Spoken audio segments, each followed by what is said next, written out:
We're gonna go back right now and take a look at this pearl millet. But I can already tell that this pearl millet, I would have definitely rather planted sorghum Sudan grass. My sorghum Sudan grass is growing in the front. I planted it about 2 weeks later than this pearl millet. And the sorghum Sudan grass has already accumulated more biomass than this pearl millet has. So the pearl millet's been growing for about 2 weeks longer, maybe about a week and a half longer than this sorghum Sudan grass. And the sorghum Sudan grass in the front, it's already accumulated more biomass. This pearl millet at 30 pounds an acre, it was definitely not enough seed. I needed to plant more seed. This pearl millet just germinates real slow. It germinates real slow. It grows real slow. You can see it right here. But it germinates real slow. It grows real slow. I would have definitely rather planted sorghum Sudan grass. I can already tell. It's only been it ain't been very long, and I can already tell. I've already made I would have rather planted sorghum Sudan grass. But here's the thing: is that it's the beginning of May, and you can see the pearl millet coming up. You can see it coming up. You can see it coming up all over the place. But I was like, this pearl millet right now, maybe it's well, I mean, I got my cattle out on the grass. I don't know if y'all see them over there, but I got them out on the grass, and well, I got a 50% chance of it raining today. And if it doesn't rain here by Saturday, if it doesn't rain today, by Saturday, my field should be dry enough for me to be able to get my tractor back here. And I left my light on my tractor, and so my battery's dead anyway. And the battery, it's so dead that that even my little jump start kit won't start it. And I had it connected up to the battery tender last night, and the battery tender was going from dead to full charge, dead to full charge. It just kept flipping back and forth, so it couldn't tell what was going on with the battery. But I disconnected the battery tender this morning, and I reconnected it to the jump starter, and I gave it a couple turnovers, and it went no, very, very lightly. And then I stuck the battery tender back on it, and the battery tender is now officially charging that battery. And so if the battery's dead, I'll just go ahead and buy a new one. I don't really care. But you can see the pearl millet coming up all over the place. This is not pearl millet right here. This is some kind of a grass. But the pearl millet, you can see it coming up. And the pearl millet got planted before my sorghum Sudan grass did. And my sorghum Sudan grass, it's already accumulated more biomass, substantially more biomass. I mean, I'm talking about like 400% more biomass than the pearl millet has. So the pearl millet, am I going to grow it again? Probably not. Soon, if I get a chance to do so. Okay, so I guess this is a good time to talk about this. If you're going to plant something, you got certain windows of opportunity to plant, depending on what you're planting. And on my field, what I always grow a delayed maturity. That's what I grow. It does not matter if I'm talking about a winter wheat, pearl millet, sorghum Sudan grass. One of the questions that I ask when I talk to the seed guy, the seed man, one of the things that I ask him, or one of the things that I tell him that I want, is a delayed maturity grass. And so but delayed maturity grasses, but there are times when you may want to consider a non-delayed maturity grass. And you can actually tell right here, this entire strip right here, I completely missed this area with the seed. I completely missed it. You can actually see it straight up that way. But okay, but actually I'll go into thorough detail so y'all understand what I'm talking about. But right now it's the beginning of May, and by about the middle of July, so here in about 70 days, it will become very hot here in Texas. July and August, our temperatures go up to like the highest that they will be all year, about 100 degrees or more. And you can see the pearl millet coming up.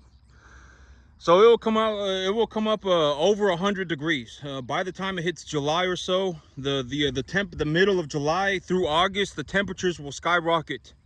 They will be the highest that they will be practically all year round. And so you have to get your grass to the point where it is easily grazable by the animals before that happens. Because when it gets very hot outside, you may want to put extra pressure on your grass. One of the things that I do when it gets very hot outside is that I put extra pressure on the grass. Because if I put extra pressure on my grass, what will happen is that the resource use efficiency of the grass will go up. And so, if you got a grass that is 5 foot tall, it will need more water for it to sustain itself than a grass that is 1 foot tall. And so when it gets real hot outside, and also if you give, let's just, for example, if you give a 1 foot tall plant 10 grams of fertilizer, and you give a 5 foot tall plant 10 grams of fertilizer, that 1 foot tall grass will use that 10 grams of fertilizer more efficiently than that 5 foot tall grass will. And so by the time I'm in the middle of July, the beginning of August, around that time period, I'm just going to anticipate that I don't get much rain, if any at all. I may be in a situation where I get less than 2 inches of rain for the entire month, for 2 months in a row. And if that happens, I will probably be, I will more than likely be in a situation where I need to, start utilizing my resources as efficiently as possible.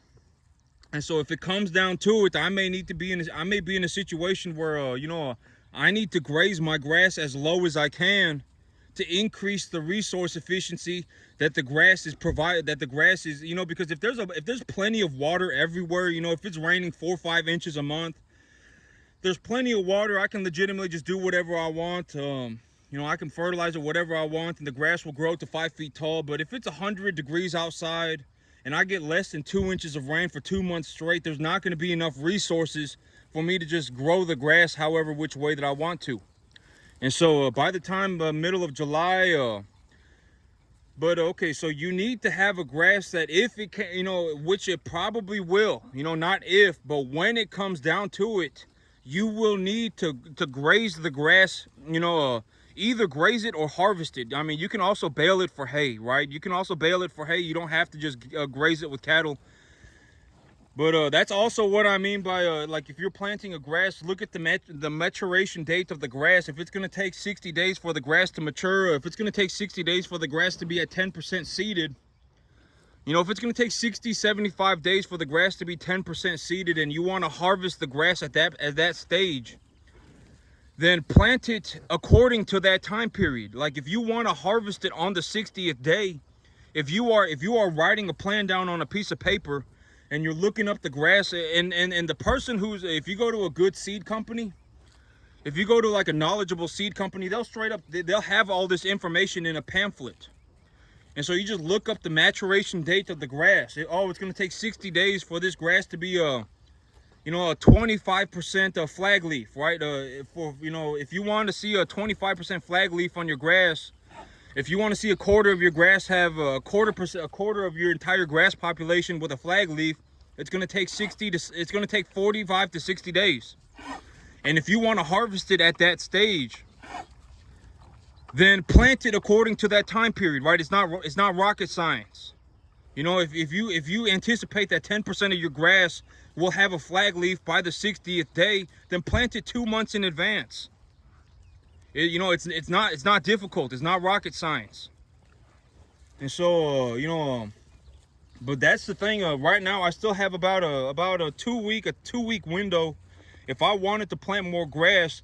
But the way that I harvest grass is that I harvest it with cattle, right? I let my cattle chew on it, and the cattle harvest the grass for me. And so I need to anticipate that the feed qualities of the grass need to be at a reasonably optimal level by the middle of July, because I may need to be in a situation, or I will probably end up in a situation where I just need to have my cattle graze the grass as hard as they can to increase the resource use efficiency of the field. Because if I graze the grass very low and I only get 1 inch of rain, If I only get 1 inch of rain in July and August, if I only get 1 inch of rain, that 1 inch of rain will provide more biomass accumulation if the grass is very, very, very small than if the grass is very, very, very big. So I will need to graze the grass as hard as I can to increase the resource use efficiency of my field. And you know, how do I do that? I have my cattle eat the grass, and if the feed values of the grass are too high by the middle of July, I also run into a problem with nitrate poisoning.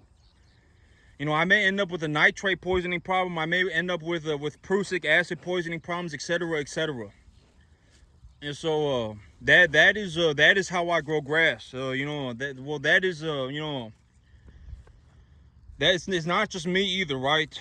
I mean, I did not just come up with this stuff on my own. I wasn't sitting there one day watching the grass grow and I was like, oh, you know, on the 45th day, this particular cultivar of grass has a 10% flag leaf. You know, I did not do that, right? Somebody else came up with that, and it is 93% or so correct or more. And so you know, I got about a, you know, okay, so when it comes to planting grass, I just let my animals out on the grass because I was looking at my numbers, and I was like, you know, over the last 2 weeks, I had my animals on feed and it cost me almost $1,200. And so I said, you know what, for $1,200, I could legitimately replant my entire field, you know, like 3 times. Legitimately, I could replant my entire field like 2 times, like 2 times. And so I said, you know, I still got grass, just random grass coming up. I didn't herbicide anything, and so I still got grass coming up that the cattle can chew on. And there's plenty of this grass that's just here is very old grass, and so the feed values of it are very low. You can tell that it's seeded out. All of it's already seeded out. These are seed heads, right? And it's got dead flowers on it, so it's already all seeded out. And so the feed values of the grass are very low. And so if they chew on this low feed value grass, and then they chew on the real high quality feed value grass, the feed values of this grass are going to be very high. If they chewed up a whole bunch of this, they're going to blow it up real bad. And so you know, they can walk around and chew on it, and you know, I'm gonna put them back on corn. You know, I'm gonna put them on grass and corn again. And you know, it cost me $1,200 to put these animals on feed for 2 weeks. And you know, for that $1,200, I could legitimately replant my entire field 2 times and fertilize it. And so I was like, you know, I'm just gonna let them out on it. You know, putting them on feed was not a good idea. Well, I mean, it was a good idea, but it was also not a good idea. It cost a lot of money, and so I just put them back out on the grass. And then I'm gonna keep a real good eye on them to check for bloat. I'm gonna make sure they're not bloating. I'm gonna keep a real good eye on them to make sure they're not bloating. And you know, okay, but when it comes to planting grass, you have to understand that that grass does not just appear out of nothing, right? You know, and if you have a field of wild grass, if you look at your field and you say, oh man, you know, grass just blew in on my field, and I'm just gonna leave it be, and that's gonna be the grass that I use, that grass is not gonna be good enough to feed cattle. You know, and it might not even be valuable enough for you to fertilize it, because if you did that, then if you fertilized it, you might end up in a situation where you just have a whole bunch of weeds take over your entire field. You know, if you're not going to herbicide it, if you're not going to herbicide it and you're not going to do anything, you're legitimately just going to grow wild grass. That wild grass, you may not even, you know, it may not even be worth fertilizing it, because the values of the feed qualities of the grass are going to be too low. Unless you got some like a, you know, big field of like a blue stem, or you got a big field of Johnson grass or something like that. But if you just got, you know, some what is it? I think they're all, I think it's called Pensacola or something. There are other like bunch type grasses that grow here just naturally, and the feed values of the grasses are very low. I mean, they're not good, and they're also very not palatable for the cattle. The cattle don't like eating it, and if they don't like eating it, they're not going to eat as much of it. And so you know, the feed values of the grass are going to be very low, and the cattle are not going to want to eat it. And so, if you got a 10-acre field and you want to herbicide it, you legitimately just want to burn your whole field to the ground with chemicals, it'll only cost you about $100. And I know that sounds horrible, right? Oh my God, if you just want to burn your field down with chemicals. But if you just do it one time before you plant, I mean, you're not going to have to do it ever again, right? And if you are super, super, super opposed to using like glyphosate, then plow it. Just plow it. You just then now we're right back to square one, right? Just plow it, and if you plow it, you get a field of bare soil, and you can plant whatever you want on it, right? And so it's worth the $100 investment. If it costs you $100 to do it, it is worth the $100 investment to just start on a good field of good grass, right? And if it costs the $100 of seed per acre that it costs you to plant a seed, is 100% worth it. I'm telling you, it's a very, very, very it's a very good investment. If you replant your field and you grow that grass, I mean, it's going to be way better than the very, very, very low quality grass that just blew in on your field, right? And so I got these animals out on the grass right now, and okay, so when it comes to planting grass, you have to consider, when are you going to want to harvest the grass? When will you essentially be required to harvest the grass?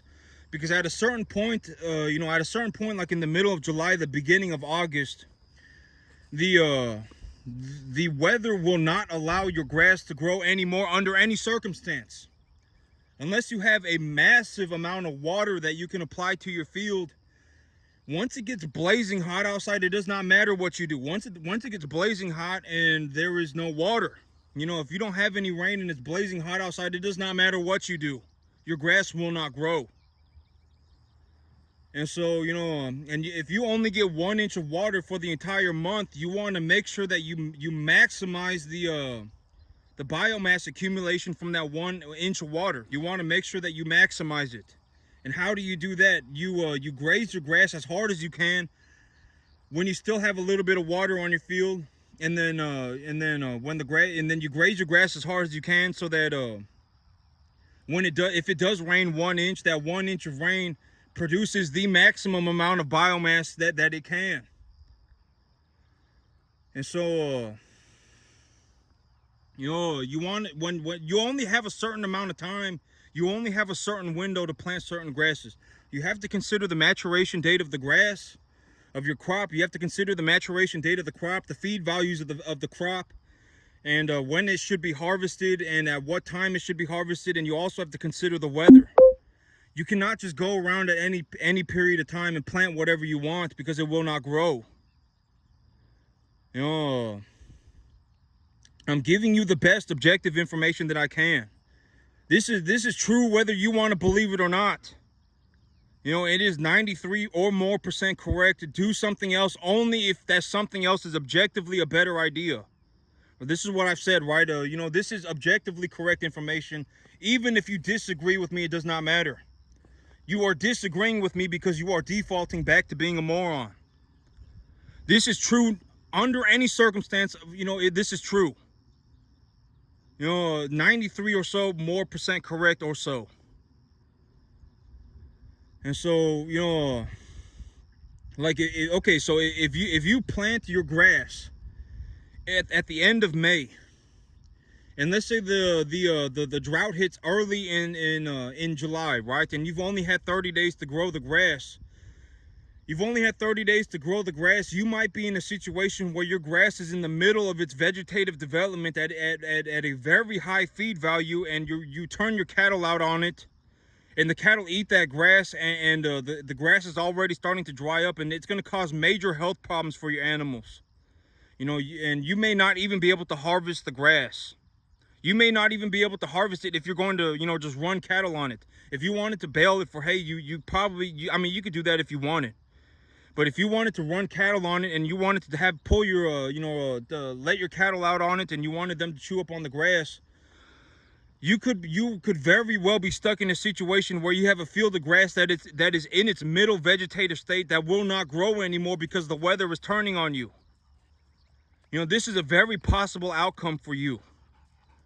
And if you are in that situation and then you go into panic mode and then you let your cattle out on the grass anyway and they eat a whole bunch of it, you could end up with cattle that have severe health problems. Nitrate poisoning, pearl millet doesn't have prussic acid, but you could end up with nitrate problems. You could end up with cattle eating, a major diarrhea. You could have animals die from eating, from the feed values of the grass being too high. You could end up having animals die from that. All sorts of problems. And so you need to consider, when am I going to harvest this grass? Not only when am I going to harvest it, but how am I going to harvest it? You know, am I going to bale it for hay? Am I going to put cattle out on it? What am I going to do with it? And so, you know, you gotta consider these things, and it's not rocket science. Once you know what to do, I mean, it just is what it is, right? It's going to be the same this year as it is for next year, and the same for next year, and the same for next year, and the same for next year, probably for the entirety of my life. You know, if the earth gets absorbed into the sun, then it will change. If we get sucked into a black hole, then it will change. But up until then, this is true, like, under any circumstance. Under most circumstances, 99.999, you know, if you end up on a field that has, I don't know, a bunch of salt in it or something, or, I don't know, if you got for almost everybody, this information is just objectively correct. It does not matter what you think. Do not default moron. Do not go running off into the la la land and, oh my God, the grass that blew on my field was a gift to me. And this grass that just blew in on my field and it just grew on its own. That is gonna be what, okay, here is, let's put it this way, right? Like, me, I make about $250,000 a year in the cattle business, right? I make $250,000 a year in the cattle business, but somewhere between $200,000 to $250,000. If it was that easy, if I could just sit around, do nothing, stick a thumb up my butt, I fell out of heaven a 7, do nothing, sit in my living room, do nothing, and grass just blew in on my field, and it just grew, and I could make $200,000 to $250,000 a year like that, right? Oh, I could just put my cattle out on this, and I will make $250,000 if I do that. If it was that easy, everybody would be doing it. You did not solve some magical problem. You did not solve anything. If it was that easy, everybody would be doing it that way. And because, at the end of the day, $250,000 is $250,000. Who doesn't want $250,000, right? 99.999% of the population of the earth wants $250,000. If it was that easy, everybody would be doing it. So do not default moron. I'm telling you, do not default moron. Please, for the love of God, do not default moron. You've watched me plant grass over and over and over and over, and I may be the only person that you ever get to see who makes $250,000 a year on a 10-acre field running commercial cattle. I may be the only one. You may never, for your entire life, forever get to see this again. So please, for the love of God, do not default moron, and also do not ask me for help. I don't care if you die tomorrow. I do not care. Do not ask me for help. If legitimately, if I held a gun to your head right now and I told you I was going to put your brains on the floor if you did not plant grass, you already know more than enough to go and plant some grass. If you've been watching my channel for any extended period of time, you already know how to plant grass. You already do. Right? I mean, I've already showed you how to do it repeatedly again and again and again and again and again. And I've told you exactly what I'm thinking about. But, please, for the love of God, do not ask me for help. I do not care. If you die tomorrow, I do not care. Do not default moron, for the love of God. Do not do it. You already know more than enough. I've shown you how I do it repeatedly, again and again and again and again and again and again and again. I've showed you how I've done it already. You already know more than enough. If I legitimately held a gun to your head and I said I was going to put your brains on the floor if you did not grow some grass, you could do it. You could. This is also what I mean by do not ask me for help. Because a lot of times when people go around asking for help, they're not actually asking for help, right?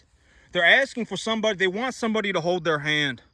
oh, I want you to hold my hand, and I want us to go on a magical adventure together. And that I'm not gonna do that.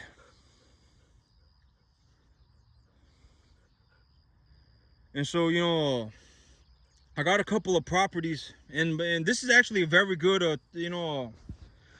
I realized that this was happening, but I'm gonna go and take a look at a couple of properties. I got two properties that I'm gonna go look at this weekend. I want to take a look at the property after it rains. This is something that maybe is good information for y'all. But when you go and look at agricultural land, you want to go and take a look at it after it rains severely. You want to make sure that you go and take a look at it after it rains severely, because agricultural land is different than development land. Like if they've had big machines come in and flatten the land and make sure that it's not going to flood or anything like that, it's different. Agricultural land is different. It's just raw land. And so you definitely want to go, and look at what the land looks like after it has rained a lot, because it might be pooling water. And if it pools a lot of water, you cannot pay me to buy that field. If you offered me that field at $2,000 an acre, I would not buy it. If it's pooling a massive sum of water, what am I going to do with that, right? If I have a crop on that grass and it pools water one time, the crop drowns to death, it's not worth the problems, right? And so I'm going to go and take a look at a couple of fields. There's supposed to be a lot of rain in the area this next week, and after it rains, I'm going to go and take a look at the field. And I want to make sure that it's not pooling in a lot of water. And if it's not pooling a lot of water, but here's the thing, that yesterday I was talking to a couple of real estate agents, and this is what I mean by default moron. These were a couple of real estate agents, and I was talking to them, and I was talking to them about a USDA, FDA loan, or FSA, USDA loan. And they were telling me, like one real estate agent, all these real estate, both of them, one of them directly told me that they would not send a contract without a pre-approval letter. And I was telling her the FSA does not require a pre-approval letter. I was telling her that. The FSA does not require a pre-approval letter. You start the contract first, and once you started the contract, I will send my paperwork to the FSA, and the FSA will send the money. I was telling her that repeatedly, and she was telling, I'm not going to send a contract unless you have a pre-approval letter. I'm not going to, I won't even, I'm not going to do that. You have to get your lending in place. And then she got me mixed up, and I went, and so I hung up the phone, and I called the FSA, and I talked to them again, and I asked them, do y'all give a pre-approval letter? No, we don't. Do you lend on properties without homes on it? Yes, we do. All the time. That's what we specialize in. So I'm going to go and find a different real estate agent, and I'm just going to tell them, fill out the contract. I'm not asking for your opinion. I don't care what you think. Fill out the contract. If I tell you to fill out the contract, just fill out the contract. I don't want your nonsense. Because now I'm sitting here, I was talking to a real, and it's like, oh my God, well, I won't fill out this contract unless you have a pre-approval letter, and and whatever. And the moment she hung up the phone, she probably turned around and went right back to her BS life, right? She probably did. I mean, what a worthless, I'm the next time, I'm going to tell them to fill out the contract, and if they don't want to fill out the contract, I'm just going to hang up the phone and call somebody else, and I'm going to find somebody who's just going to type up the contract, right? Fill out the contract. I do not care what you think. I've already talked to the FSA. No, I do not have a pre-approval letter. The FSA will send the money. If you fill out the contract, I will send the contract to the FSA with my paperwork, and they will send the money. Right? And I mean, okay, but here's the thing about my budget. It's like, I've already talked about redirecting money, right? This is a concept that I've talked about repeatedly in the past, right? This is a concept that I've talked about repeatedly in the past, but redirecting money. If I have to spend the money anyway, under any circumstance, I will have to spend the money, right? About $10,000 a year, I will have to, about $10,000 to $15,000 a year, under any circumstance, I will have to spend that amount of money putting some feed away from my cattle, right? Under any circumstance, I will have to do it. There is legitimately not any circumstance why I do not, there is no circumstance why I just, stick a thumb on my butt, not pay anything, and then all of my problems are solved. That does not happen, right? I will have to invest about $10,000 to $15,000 a year under any circumstance in cattle feed. I will, right? That is my budget. That is my plan, right? And that is a very reasonable plan. Under any circumstance, I will have to invest about $10,000 to $15,000 a year on cattle feed.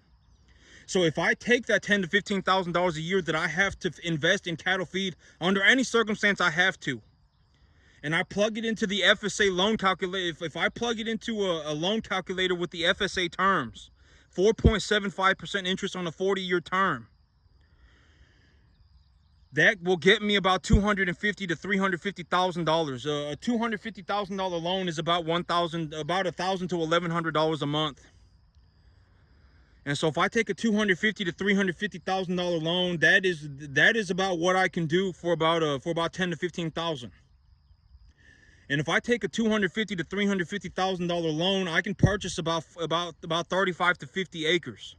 And on 35 to 50 acres, if I have 35 to 50 acres of good grass, I can legitimately grow myself a dairy quality hay. I can grow myself a hay that is so high in feed value, that has a good feed value, to a degree that is the only hay that is the only thing that I need to feed my animals, right? I could do it. In terms of my skill level, in terms of how do I, the know-how of doing it, just take a feed sample and send it to the lab, and they'll tell you, or you can eyeball it, and if you really know what you're doing, you can eyeball it, and then you can watch the animals eat it, and after they eat it, you can watch how they poop. You can do all these things, but I can do it, right? And so if I have to, under any circumstance, if I have to invest $10,000 to $15,000 a year, if I have to do that anyway, under any circumstance I have to do it, then I will just take the money to the bank and leverage it for about $250,000 to $350,000 and just buy myself the land and grow the feed myself. And if I do that in about 25% to a quarter to a third of my loan is amortized back into or is principal on an amortized loan for about the first 10 years of the loan, I'm really only losing about $700 to $1,000 a month. And so, I took a look at this. Is what I call redirecting money, right? You're going to lose the money anyway. There is not any situation where you get to keep the money. And so if you can redirect it somewhere else and make more money with it, then it's good to redirect it, right? And so, I'm going to go and take a look at two properties, and one's 35 acres and one's 50. And right now I want to buy the 50-acre one. But I'm going to go and take a look at it after it rains. So that's the big thing is I have to take a look at it after it rains a lot. I want to make sure that the field is not just flooding with water. Because that's the thing about agricultural land. If you live in a suburb and you go to agricultural land, it's completely different. The land has not been leveled. I mean, they are not clearing flood sites or anything like that. It's just raw land. And so I want to go and take a look after the field has rained severely.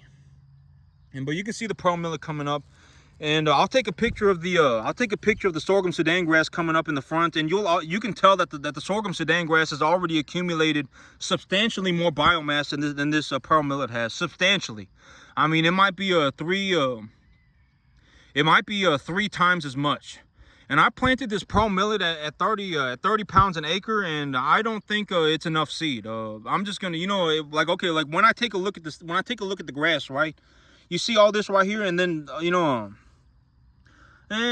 actually 30 acres per seed. 30 acres was okay. It's okay.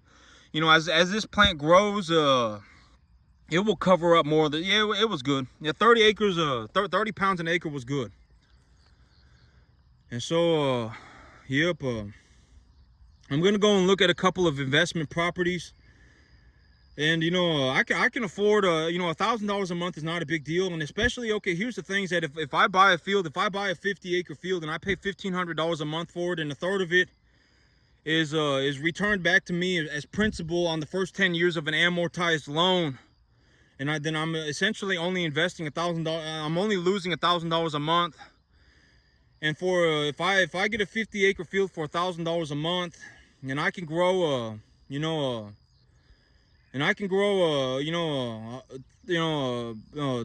400 bales of hay on it a year,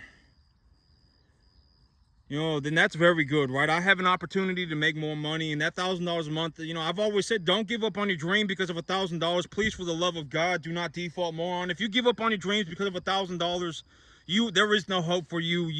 I mean, you may as well, I don't know what to tell you. I mean, if you give up on your dream because you realize that it's going to cost you $1,000, I mean, there is no hope for you. At that point, there's nothing that I can do to save you. It's too late. Right? I mean, if everything that, because, okay, here's the thing about default moron, right? If you become a person who default morons, you will build your whole life around that setting. You will build your whole life around default moron, and then you will legitimately get stuck under a massive pile of nonsense, of BS, and then you won't be able to get out of it, and then you'll die that way. I almost guarantee it. It happens to a lot of people. There are a lot of people who never get anywhere their entire life. Legitimately, there are, right? They do not move in a forward direction at all. I mean, they are more or less exactly where they were 10 years ago, more or less within 2%. They are exactly where they were 10 years ago. They are exactly where they were 20 years ago, more or less they are, right? They haven't really done anything significantly different throughout the last 20 years of their life. And if you get stuck like that, you are going to die like that. There are a lot of people. This happens to a lot of people, right? It's not just one or two people. I'm telling you that this happens to a lot of people. If you default moron, you will get stuck in a situation where you build your whole life around that mindset. You will build a whole life around that mindset, and then it will turn into a massive pile of nonsense. It will turn into a massive pile of nonsense, and then you will die that way. And so, please, for the love of God, do not default moron. And I've always said that the biggest danger to failing is not you failing. I mean, your life, on the grand scheme of things, even, it's just, the biggest danger of failing is not you failing, but you becoming an encouragement for other people to fail, right? That is the biggest danger of failing, is that you become an encouragement for other people to fail. You failing is whatever, but the biggest danger to you failing is you becoming an encouragement for other people to fail, right? Now you got 10 Billy Joe Bobs connected together. They're all failing together, and, that's the worst case scenario. But that's it for me today, YouTube. Y'all have a good one.